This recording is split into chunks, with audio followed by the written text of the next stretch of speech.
What's up mga talentado? Welcome to another episode ng ating Cooking Nihenyo. At ngayong araw ay magluluto naman tayo ng isang pangkaraniwan lang na dish na paborito ng mga Pilipino, ang dinuguan. So kaya kailanganin natin ng bawang, sibuyas, luya, konting-konti lang na luya, patis, suka, paminta, mantika, baboy syempre, kasim ang gagamitin natin, parte ng baboy ngayon, at syempre ang dugo ng baboy. Tara, umpisahan na natin. Una ay pakuluan muna natin ng ating baboy para palabasin natin yung kanyang mantika at para lumambot na din.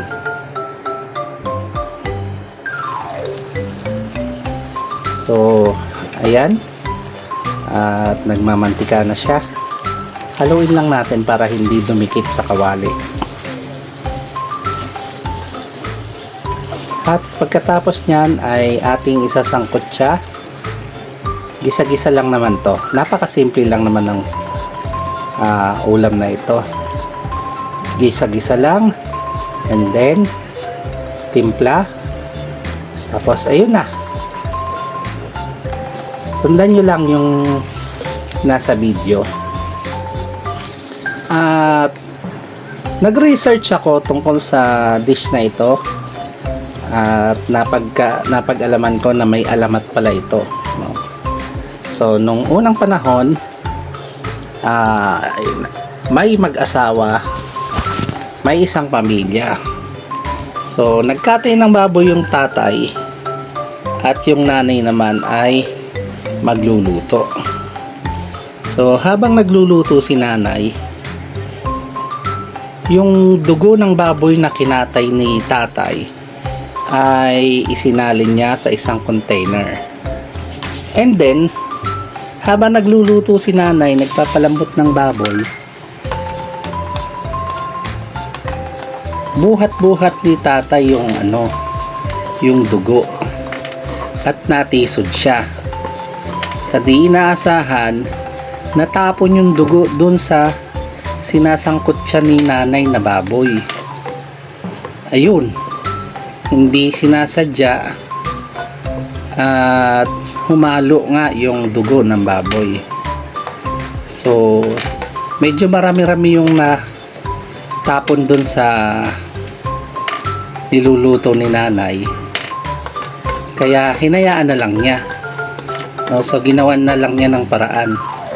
And then habang nagluluto siya ay nag-aalaga din siya ng maliit na anak, no? At yung isang anak naman nila ay naglalaro, at inutusan ni nanay yung kuya na paliguan yung kanilang mga alaga. At ang sabi ni nanay, "Dino, paliguan mo nga yung baboy." "Opo, inay," sabi naman nung kuya. So sumunod naman yung kuya, and then habang nagluluto si nanay, nagpapaligo ng baboy si kuya, no? Nung matapos na si kuya ang magpaligo ng baboy, ay nagpahinga ito, at si nanay naman ay natapos na din sa kanyang pagluluto. Ngayon, itong alaga ni nanay na maliit ay medyo bulol pa. Ginaya niya yung sinabi ng nanay, no? "Dino, guan baboy," sabi niya. "Dino, guan baboy." Ibig sabihin niya, "Dino, paliguan mo yung baboy." Sakto namang nagtanong yung kuya, "Nay, ano bang ulam natin?" sabi ng kuya. Ay narinig nung nanay na sinasabi nung bata na "Dino, guan baboy."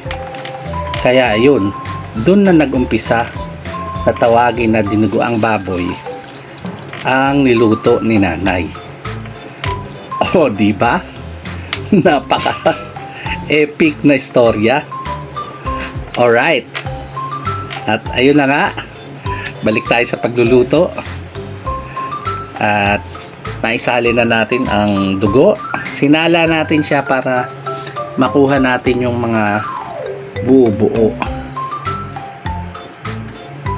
And then, continuous lang ng paghalo hanggang sa kumulo.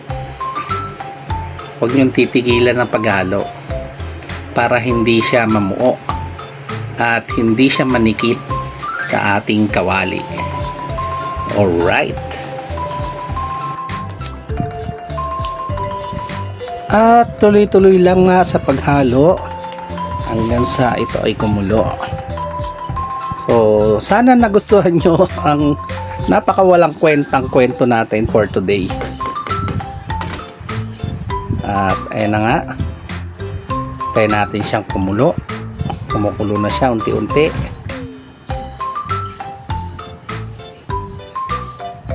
Sa mahinang apoy lang siya ha. Huwag nyo ilalakas yung apoy kasi magtututong yung ilalim niyan.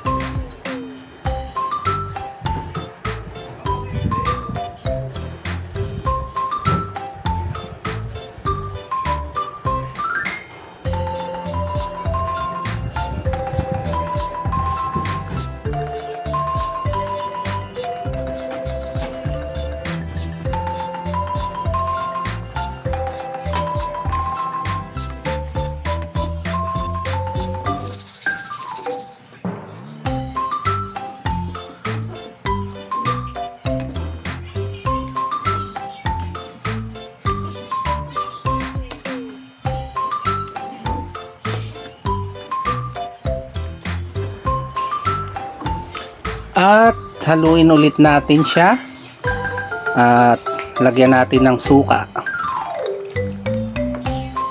Anyway, yung dugo natin kanina ay mayroon ng suka yon. So nilalagyan ko ng suka para hindi siya magbuo-buo. And then ito, dagdagan natin yung suka para malasahan natin yung konting asim at protection na rin sa ating ulam para iwas panis. So titimplahan natin siya ng patis para mas malinamnam, no? Mas masarap ang patis kaysa sa asin.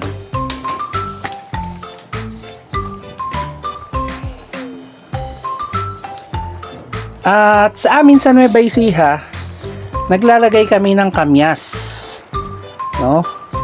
Pampadagdag asim yan para may konting kagat ng asim. At kung walang kamyas, minsan yung dahon ng sampalok, yung usbong, yun ang nilalagay namin. So yung mga nagtataka bakit may ganito, sa amin po sa Nueva Ecija, ganyan ang pagluluto ng aming dinuguan. At hayaan natin siyang kumulo ulit. At patutuyuan natin yung sabaw hanggang sa magmantika na siya. Mas gusto kasi namin dito yung tuyot yung dinuguan natin. So yung sabaw na yan, i-reduce natin yan hanggang sa lumapot siya na lumapot. At lagay na natin yung siling berde, siling pansigang. So dalawa lang muna ang nilagay ko. Medyo metikuloso kasi sila sa sili dito, ayaw nila na maanghang. And then later dadagdagan na lang natin yan para hindi masyadong lumasa yung sili. Kumbaga palamuti na lang siya. Alright. At syempre, tikman natin kung okay na ang timpla. So, dagdagan natin ng paminta. At lagyan natin ng betchin. Konting-konti lang para sa umami.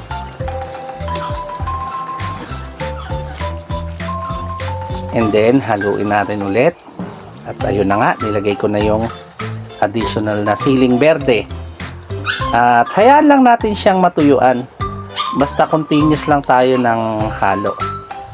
At ayan, malapot na nga siya. Okay na yan. At plating na tayo. At ito na nga ang ating dinuguan. Alright! Namit! Sa mga bago pa lang sa channel ko, please subscribe naman at follow nyo ako sa Facebook at sa YouTube, Henyo Talentado. At huwag kalimutang pindutin ang notification bell para sa mga updates sa mga bago nating video. At kung umabot ka sa parting ito, maraming salamat sa iyong panonood. At magkita-kita tayo sa susunod pang vlog. At susubukan ko ulit na mag-research ng mga makabuluhang kwento tungkol sa ating lulutuin. Salamat! Ciao!